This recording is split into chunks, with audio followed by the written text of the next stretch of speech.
big statement of the year, which I should have had maybe as a title somewhere. CyberTrauma, I'm going to say, is a type of trauma that doesn't have an expiry date. And all of the traumas that we deal with when we're in the therapy room do. Well, not forever. It's kind of difficult to describe it because cyberspace is a forever algorithm, if that makes sense. The internet exists and it will exist, and you can go backwards and forwards. You can time travel in the cyber world. And quite often we do that with clients in the therapy room through talk, through narrative, through play. And we have lots of ways of going forwards and backwards, but a person exists in that lifetime.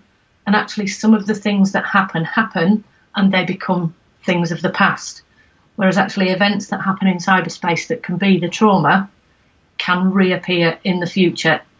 So this is something that I talked about when we did our first interview around this, when I called it past, present, future, and where does it actually sit?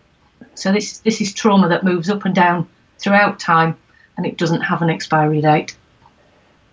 And is that because when things are posted on the internet, by and large, they stay on the internet? Is that why you're saying this, Cath? Yeah. So to use the colloquial narrative that a lot of people in the digital world use, there is a digital footprint or digital fingerprint. It depends on which area of the body you want to use. Yes. But there's a lot of history that you can actually track back on, and that history can be attained by almost anybody at any time.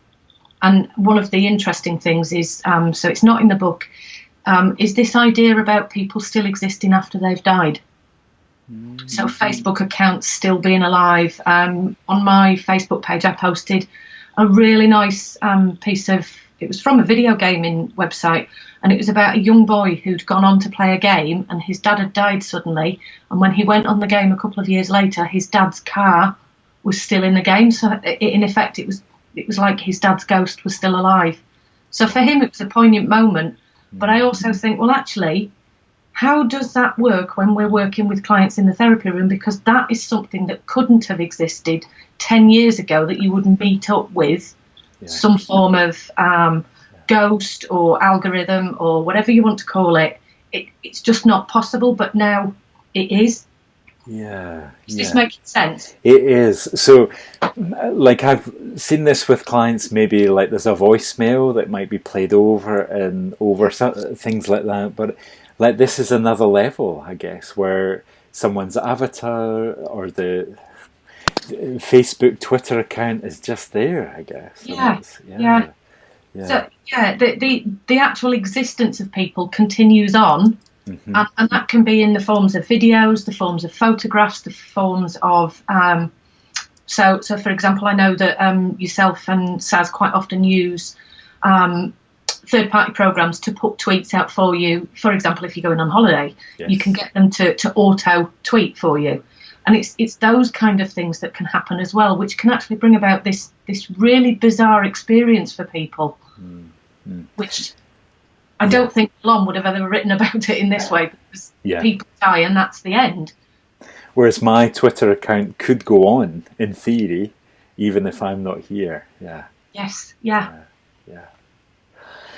Wow. So these are, like, we're in a world now with stuff that we hadn't imagined and that we need new strategies for. It's, let's, so there's so much, isn't there? There's the gaming environments, there's virtual reality, there's social media like Facebook and Twitter.